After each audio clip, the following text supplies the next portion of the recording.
नमस्कार दोस्तों।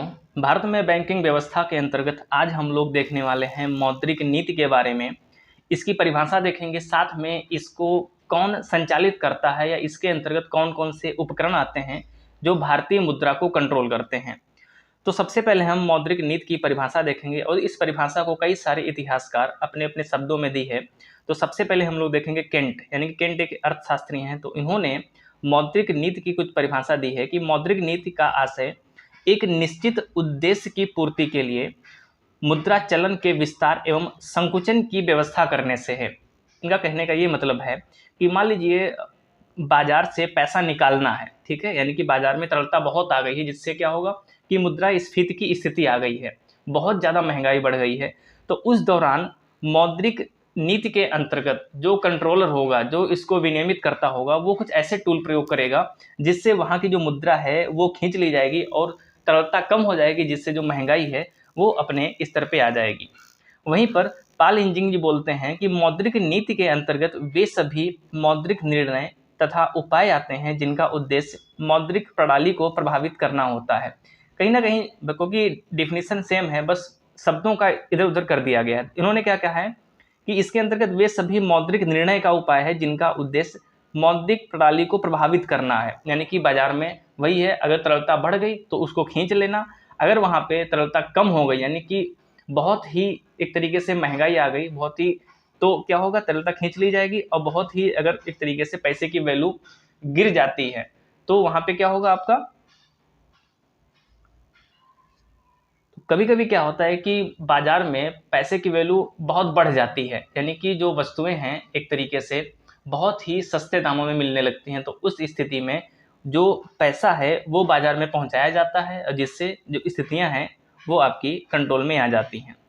नेक्स्ट पढ़ते हैं कि इसके उद्देश्य क्या है। मौद्रिक नीति के उद्देश्य हम देखें यहाँ पे, तो कीमतों में स्थायित्व। जैसे अगर हम आज से 10 साल पहले देखें, 2011-12 के दौरान देखें, तो जो गैस का सिलेंडर था लगभग 400 से 500 के बीच में रेंज में रहता था, ठीक है। अगर हम वही वर्तमान में देखें तो 1000 से 1200 के बीच में फ्लक्चुएट होता रहता है।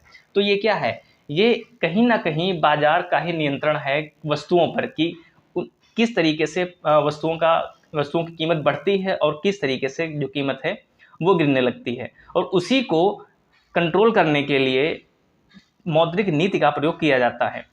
नेक्स्ट देखें, अगर रोजगार में वृद्धि, ठीक है, अगला है आपका आर्थिक विकास, यानी कि इकोनॉमिक डेवलपमेंट किस तरीके से आएगा, वो इसका प्रमुख उद्देश्य। वहीं पर विनिमय दर में स्थायित्व, बचत और विनियोग में साम्य, विकास के लिए संसाधनों को जुटाना और मुद्रा की मांग व पूर्ति में सामंजस्य स्थापित करना, ठीक है।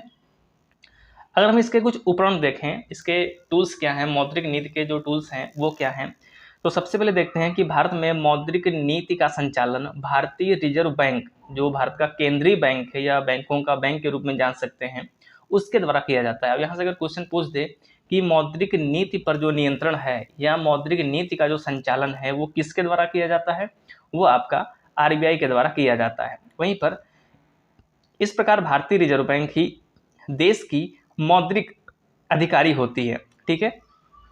नेक्स्ट क्या है, जब अर्थव्यवस्था में स्फीतिकारी दबाव पुनः प्रकट होता है तो किसी भी समय तरलता या मुद्रा की पूर्ति अत्यधिक बढ़ाने से रोकना और उत्पादन को बढ़ाने तथा प्रोत्साहन देने के लिए निर्धारित साख का प्रवाह करना, और जिससे आर्थिक वृद्धि की गति को तीव्र करने के लिए अर्थव्यवस्था के विभिन्न क्षेत्रों जैसे कृषि, उद्योग एवं सेवा की आवश्यकता के पूर्ति सुनिश्चित हो सके। अब इसका मतलब क्या है ये समझते हैं, पहले हम इस पॉइंट को समझते हैं। जब अर्थव्यवस्था में स्फीतिकारी दबाव पुनः प्रकट होता है, स्फीति का मतलब क्या है कि रुपए की वैल्यू गिर गई, यानी कि 1 किलो जो सेब है वो 500 रुपये में मिलने लगा, यानी कि 1 किलो जो सेब है 500 रुपये का मिलने लगा। इससे क्या हुआ भाई, सेब के पीस तो 5 ही चढ़ेंगे, 4 या 5 आपके 1 किलो में, और रुपये मान लो भी 100 रुपये में है, अब 100 से कितना हो गया, 500 हो गया, ये महंगाई हो गई, यानी कि मुद्रा की स्फीति, मुद्रा की वैल्यू डाउन हो गई। तो इसका मतलब क्या है कि लोगों के पास पैसा बहुत ज़्यादा है। जब लोगों के पास पैसा ज़्यादा है तभी तो 500 रुपये में सेब खरीद रहे हैं। अगर पैसा ज़्यादा ना होता तो ये वही खरीदता ही नहीं, कोई वही 50 या 100 रुपये में ढूंढता, जाकर जहाँ मिलता वहाँ वो लेता। तो इस स्थिति में जो इसका एक तरीके से नियंत्रक है, संचालक है आरबीआई, वो क्या करेगा, लोगों के जेब से पैसा निकालने की कोशिश करेगा। अब वो नियम कौन कौन से हैं जिससे लोगों के पास से पैसा निकलेगा, क्या होगा कि बैंक की दरें बढ़ा दिया जाएगा, बोल दिया जाएगा कि भाई बैंक में पैसा रखोगे तो 10% ब्याज आपको दिया जाएगा। तो इससे क्या होगा, सभी लोग लालच में जाकर के अपने अपने जो तिजोरियों में पैसे रखे हैं, घर में पैसे रखे हैं, वो बैंकों में जाकर जमा कर देंगे। और इससे क्या होगा, लोगों के पास पैसे इतने बचेंगे नहीं। जब लोगों के पास पैसे नहीं बचेंगे तो उससे क्या होगा, 500 रुपये में सेब खा नहीं पाएंगे। जब 500 में सेब नहीं खा पाएंगे, जो विक्रेता है सेब का, 1 दिन रखेगा, 2 दिन रखेगा, 1 हफ्ते रखेगा, इससे ज़्यादा तो रख नहीं पाएगा। क्यों? क्योंकि सेब सड़ने लगेगा, खराब हो जाएगा। तो अपने आप उसकी मजबूरी हो जाएगी कि जो पैसे को, जो सेब की कीमत है उसको डाउन करेगा। तो इस तरीके से जो बाजार की प्रतिक्रियाएं हैं वो मौद्रिक नीति से कंट्रोल की जाती हैं, वो भी नियंत्रक के द्वारा। बैंक दर, नगद आरक्षित अनुपात, खुली बाजार की क्रियाएं, तरल कोषानुपात में परिवर्तन, repo rate, reverse repo rate, आपका SLR और आपका एक तरीके से CLR। तो इन सब चीज़ों को समझते हैं।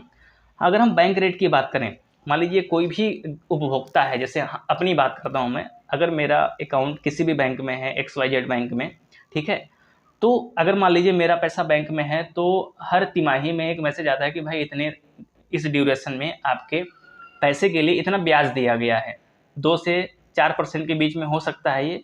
यानी कि जो बैंक उपभोक्ताओं को उसके जमा पूंजी पर दर मुहैया कराती है, तो वो क्या है, वो बैंक रेट है। वहीं पर अगर हम रेपो रेट देखें तो रेपो रेट क्या है, जब कोई भी कॉमर्शियल बैंक, चाहे PNB हो, बैंक ऑफ इंडिया हो, बैंक ऑफ बड़ौदा हो, SBI हो, कोई भी बैंक हो, उसको पैसे की ज़रूरत पड़ गई। अब वो पैसा लेने कहाँ पे जाएगी भाई, वो जाएगी RBI के पास में। अब RBI अगर कॉमर्शियल बैंकों को पैसा दे रही है तो कुछ ना कुछ इस पर ब्याज लगाएगी। तो वो जो ब्याज लगाया है वो किसके अंतर्गत आएगा, रेपो रेट के अंतर्गत आएगा। वहीं पर अगर हम रिवर्स रेपो रेट की बात करें तो रिवर्स रेपो रेट वो रेट होती है जब RBI को कभी आपात स्थिति में पैसे की ज़रूरत पड़ गई, तो वो कमर्शियल बैंक यानी कि bank of Baroda, Punjab national bank, bank of India, इन सभी बैंकों के पास जाती है, कहती है भाई हमको पैसा चाहिए और आपको इतना इंटरेस्ट रेट हम देंगे। यानी कि जो कॉमर्शियल बैंक हैं अब RBI पे अपना रेट लगाएंगी, तो वो जो रेट लगता है वो रिवर्स रेपो रेट लगता है आपका, ठीक है। वहीं पर एक आप यहाँ पे देख रहे हो तरल कोषानुपात में परिवर्तन, change in liquid fund ratio. इसमें क्या है कि RBI एक गाइडलाइन जारी कर दी है कि हर बैंक को अपनी कुल साख का कुछ प्रतिशत अपने पास रखना पड़ेगा, पता नहीं कब ग्राहक मांग दे आकर के। वहीं पर वैधानिक तरलता अनुपात क्या है कि अपनी कुल नगद जमा का कुछ प्रतिशत आपको कहाँ पे रखना है, RBI के पास में रखना है। क्योंकि जब आप डिफाल्टर घोषित हो जाओ, यानी कि अब जब दिवालिया हो जाओ, तो आपके जो उपभोक्ता हैं, आपके जो ग्राहक हैं, उनको कुछ ना कुछ एक तरीके से पैसा मुहैया कराया जा सके, ठीक है। तो ये कुछ टूल हैं जो समय समय पर RBI के द्वारा चेंज किए जाते हैं। अगर हम वर्तमान की स्थिति देखें तो वर्तमान में किन तरीके से ये दरें हैं, तो वो हम आपको यहाँ पे देखने को मिल जाएंगी। जो 22 दिसंबर 2022 की ये अपडेटेड है। रेपो रेट की बात करें अगर, तो आपका 6.25% है। अगर हम बैंक रेट की बात करें तो 6.5% है। रिवर्स रेपो रेट की बात करें अगर हम 3.35% है। वहीं पर अगर हम मार्जिनल स्टैंडिंग फैसिलिटी रेट की बात करें तो 6.5% है, ठीक है। तो ये याद रखना, अगर हालिया एग्जाम है आपका तो यहाँ से क्वेश्चन आना तय है। तो ये था हमारी मौद्रिक नीति किस तरीके से काम करती है, डिफिनीशन क्या होती है, कौन इसका कंट्रोलर होता है और किस तरीके से रेट काम करती हैं, इसका मुख्य काम क्या है, यानी कि पैसे को नियंत्रित करना, बाजार की जो अनिश्चितताएं हैं उसको खत्म करना इसका मुख्य उद्देश्य है। तो इस वीडियो में इतना ही, मिलते हैं अगले वीडियो में, तब तक के लिए अपना ख्याल रखिए। जय हिंद।